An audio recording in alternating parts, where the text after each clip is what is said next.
It is my opinion that you do not really understand the concept of banking. All the banks are broke. Bank Santander, Deutsche Bank, Royal Bank of Scotland, they are all broke. And why are they broke? It isn't an act of God. It isn't some sort of tsunami. They are broke because we have a system called fractional reserve banking, which means that banks can lend money that they do not actually have. It is a criminal scandal and it has been going on for too long.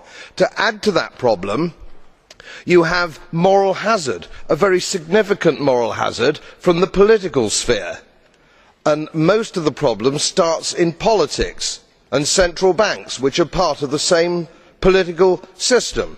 We have counterfeiting, sometimes called quantitative easing, but counterfeiting by any other name. The artificial printing of money, which if any ordinary person did, they would go to prison for a very long time. And yet governments and central banks do it all the time. Central banks repress the amount of interest that rates are, so we do not have the real cost of money. And yet we blame the real retail banks for manipulating LIBOR. The sheer effrontery of this is quite astonishing. It is central banks that manipulate interest rates, Commissioner. And plus, underneath all this, we talk loosely, in a rather cavalier fashion, do we not, about deposit guarantees. So when banks go broke through their own incompetence and chicanery, the taxpayer picks up the tab. It is theft from the taxpayer.